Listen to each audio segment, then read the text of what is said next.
I don't know how to verify this exactly, but it sure does feel like a lot of key pieces make their return in time for Indiana, or right as the Fever are either coming to town or they're hosting the Fever. Now, some of that is just a function of the calendar and the timing and when the games are played. Obviously, I think the Fever are a calendar date that is circled as well. You see teams get up for playing the Fever. They know there's going to be more viewers. They know there's going to be more eyes on the ball game as well. In this case, from a roster and personnel standpoint, the locker room went dead silent the second the medical staff delivered the news. Sabrina Ionescu was completely stunned because the New York Liberty had just unleashed their ultimate defensive weapon right before facing Caitlin Clark. Everyone in the building understood that the entire dynamic of the Eastern Conference had shifted in an instant. The front office had quietly prepared an answer for the Indiana Fever's high-octane offense. It was a calculated move designed to completely neutralize Clark on the perimeter. Nobody expected this tactical adjustment to drop out of nowhere, but the reality hit hard. The Liberty just transformed their entire defensive game plan. It is a big return for the New York Liberty if they indeed get Leonie Fibic back for this game, who apparently said she plans to play. She hasn't played since July 3rd, Leonie Fibic, that is, of the Liberty. And why that's so big is she's basically the only player on the Liberty who can really guard on the perimeter and change things for them. My critique of the Liberty is that they're too slow-footed, and Fibic is the one who changes that. Now the coach, Chris DeMarco, did say, Jonquel Jones, who is going to be back probably as well too. For weeks, the narrative across the league was that New York had a glaring fatal flaw that Clark was exploiting at will. Their roster was notoriously slow-footed on the perimeter, leaving massive gaps against fast-paced transition offenses. Opposing guards were regularly blowing past their primary defenders and creating chaos in the paint. Analysts continuously pointed out that New York simply lacked the lateral quickness to contain elite ball handlers. It looked like an unsolvable crisis heading into their biggest showdown. But behind closed doors, head coach Chris DeMarco had a covert plan brewing to silence the critics once and for all. Deployed against Caitlin Clark and Kelsey Mitchell and all of that. Not to mention she can hit the three ball. She's an elite three-point shooter. And the lineup data speaks to that as well. You can see this number here. The defensive rating when Ionescu, Stewart, and Jones are on the floor and Fibic is off, 108.6. That goes to 96.7 with her on. So that is a huge difference that could be back in Barclays Center against the Fever. Speaking of lineup data, I did look at the Fever's starting lineup. The secret weapon entering the fray was none other than Leonie Fibic, who had been sidelined since early July. Her sudden return to the active roster sent shockwaves through the coaching staff because she represents a total defensive transformation. Fibic is not your average role player. She possesses the exact length, lateral quickness, and basketball IQ built specifically to shut down perimeter threats. Without her, New York was constantly getting exposed in one-on-one isolations. Her presence completely changes the scouting report and gives the Liberty a relentless lockdown option they desperately needed. And check this out, it's pretty nuts when you look at the numbers for their starting lineup, because even against the Wings, they had a plus 28 net rating, and they outscored Dallas in the 19 minutes that Clark, Mitchell, Hull, Boston, and Timpson were on the floor. You extend that out, and they have a 113.1 offensive rating and a 83.5 defensive rating. That's a 29.6 net rating in 104 minutes. The Fever's offensive rating overall is 114.9, so the starting five actually has a slightly lower offensive rating, but it would still be second. To understand why Sabrina Ionescu was so caught off guard, you have to look at the jaw-dropping analytics behind Fiber's presence. When Ionescu, Breanna Stewart, and Jonquel Jones the floor without Fibers, their defensive rating sits at an alarming 108.6. That number represents a vulnerable defense that top-tier offenses can easily dismantle. But the moment Fibers steps on that hardwood with them, that defensive rating plummets all the way down to an elite 96.7. That is an astronomical 12-point defensive swing that turns a porous perimeter into an impenetrable fortress.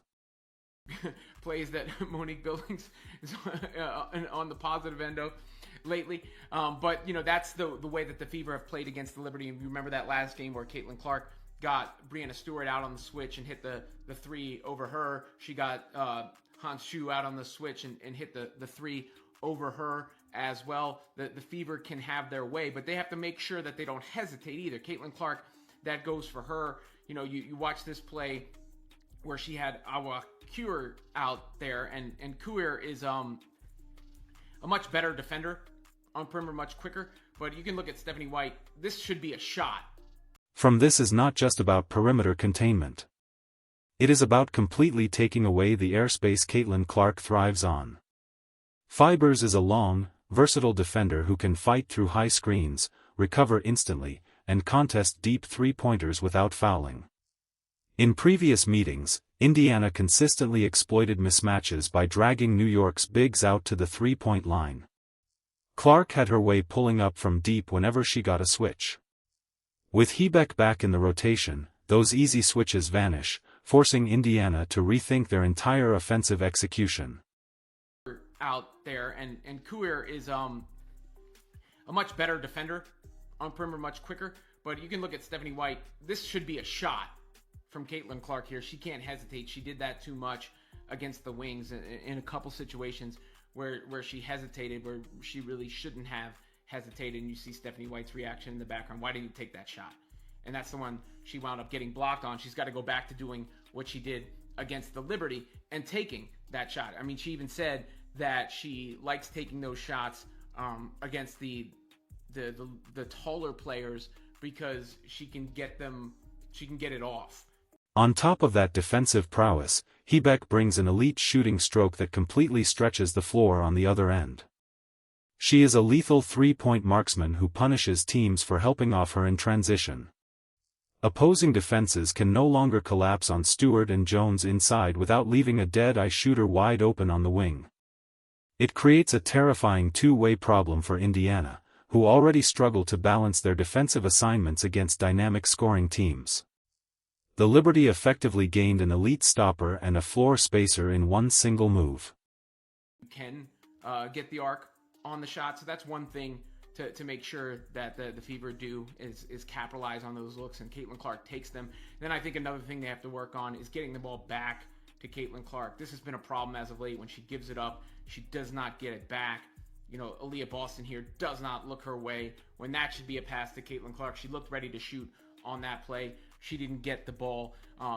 Want to see the Fever share the ball, snap that ball a little bit more, get that ball back to Caitlin Clark when she does give it up, because too many times she's creating for herself out of isolation and then creating for others at the... The timing of this roster upgrade could not be more suspicious or calculated, depending on who you ask around the league. It seems like every single opponent suddenly gets their injured stars back just in time to host the Indiana Fever. Teams know that facing Caitlin Clark means millions of eyes, sold-out arenas, and peak national television coverage. Nobody wants to get embarrassed on the biggest stage of the regular season. The Liberty circled this date on the calendar, ensuring their roster was at maximum strength before stepping into the spotlight. Narrowly, they crushed Vegas, that game that Vegas sat everybody, and in between that was the Fever 106-92 win. So we will see if the Fever can do that again, but it seems that the task got a little taller. There's some good length with Leonie Fibic as well. Length was, already in abundance for the Liberty. It's speed that they've been lacking, and that's why the Fever need to try to pick up the pace regardless of whether Fibic is in the lineup or not. Will they have the legs to do so? That's the open question, but gotta push the tempo. The reinforcements do not stop with the perimeter either, as star forward Jonquil Jones was also cleared to anchor the paint. Jones brings immense physical size, rim protection, and veteran poise that stabilizes the entire front court. While New York already possessed interior length, having Jones back allows them to completely control the rebounding battle. It forces Indiana into a grueling half-court grind where every single possession is contested. The Liberty effectively doubled down on their physical advantages right when Indiana was building serious momentum. There had been serious concerns about New York's front-court redundancy, especially with Sadhu Sabali missing extensive time and creating lineup puzzles. Critics argued that stacking the roster with heavy front-court pieces like Stewart, Jones, and Han Su made the team far too rigid.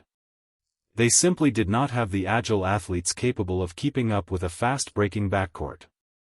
But, Phoebe serves as the critical connective tissue that bridges the gap between massive size and lightning-fast perimeter mobility.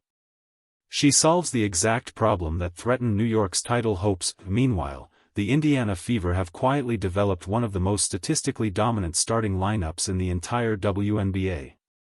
When Clark, Kelsey Mitchell, Lexi Hull, Aaliyah Boston, and their core unit take the court, the numbers are flat-out absurd. In over 100 minutes together, that starting five boasts a staggering 113. 1 offensive rating paired with an 83.5 defensive rating.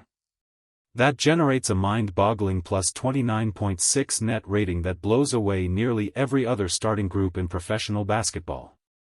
They were legitimately operating like a championship-caliber machine. To put that into proper perspective, Indiana's starting five defensive rating would rank as the absolute number 1 defense in the league, while the Fever as an entire roster ranked 9th defensively. Their core unit has been suffocating opponents during extended stretches. They just dismantled the Dallas Wings with a plus 28 net rating in 19 minutes of starting lineup action. They prove they can run teams off the floor when their rhythm is clicking, but, facing this newly upgraded New York squad is an entirely different caliber of test. Indiana previously found massive success against the Liberty by exploiting their slow foot speed and pushing the tempo ruthlessly. Fans remember the iconic plays where Caitlin Clark got Breanna Stewart switched onto the perimeter and drilled a cold-blooded three right in her face. Moments later, she caught Han Su on an island and launched another dagger from downtown.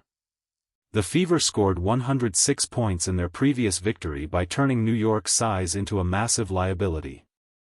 They proved that speed and spacing could completely neutralize the Liberty's towering frontcourt. However, film study reveals that Clark has been developing a dangerous habit that could cost Indiana dearly in this matchup. Against Dallas, there were several noticeable moments where Clark hesitated on wide-open perimeter looks instead of letting the ball fly. When she faced athletic defenders like Awak Kuair, she second-guessed her release and ended up driving into traffic. Head coach Stephanie White was visibly frustrated on the sidelines, literally waving her arms and demanding Clark take those open shots. Hesitation against an elite defense like New York is an absolute death sentence. Clark has openly stated that she actually prefers shooting over taller defenders because she can utilize a high-arching trajectory to get shots off cleanly. Elite shooters spend countless hours training with specialized high netting equipment specifically to master high arc releases over towering contests. When Clark trusts her mechanics, no defender in the world can truly block her step-back jumper. But the moment self-doubt creeps in, her entire offensive rhythm collapses. Against New York's new defensive setup, she cannot afford to pass up a single split-second opening. There is another glaring internal issue within Indiana's offense that has basketball purists sounding the alarm. Too often when Clark gives up the basketball in transition or early offense, her teammates fail to look back for her. In critical possessions, Aaliyah Boston and other frontcourt pieces have missed Clark standing completely open on the perimeter ready to fire. Instead of snapping the ball back to their primary scorer, possessions stall out in low-percentage isolation plays. If Indiana does not improve their ball movement, New York's defense will feast on those stalled possessions. Clark is currently carrying an exhausting burden where she is forced to create everything out of pure one-on-one isolation while also setting up everyone else. That kind of dual responsibility wears down even the most conditioned athletes over 4 quarters. When she gives the ball up, the offensive system must reward her off-ball movement with quick return passes. Without that rapid ball rotation, the Fever become predictable and extremely easy to scout. New York is banking on Indiana falling into these exact stagnant offensive habits under intense pressure. The Liberty's recent form shows that they are far from invincible, leaving plenty of room for Indiana to strike. New York recently suffered a shocking loss to the Chicago Sky and barely escaped close battles against both Connecticut and Los Angeles. While they dominated a depleted Las Vegas squad that rested its starters, their consistency has been shaky at best. That 106-92 blowout loss to Indiana still lingers fresh in their minds. The Liberty know they were thoroughly outplayed and outpaced the last time these two squads clashed. That exact vulnerability is why the return of Phoebik has the Liberty locker room buzzing with renewed confidence. She gives them the one physical prototype they desperately needed to disrupt Indiana's fast-break scoring engine. The Liberty know they cannot afford another embarrassing defeat on their home floor at Barclays Center. With national television ratings through the roof, this game carries massive psychological weight for both franchises. It is a high-stakes chess match where one single defensive substitution can alter the entire playoff picture. Indiana faces a brutal logistical nightmare that makes this upcoming clash even more perilous for their young roster. The Fever are currently locked into a grueling road stretch that takes them straight into Brooklyn before a brutal back-to-back in Chicago. Managing player fatigue and heavy minutes across 48 hours is going to push their coaching staff to the absolute limit. Whether Indiana decides to go all in against New York or preserve energy for Chicago is a massive dilemma.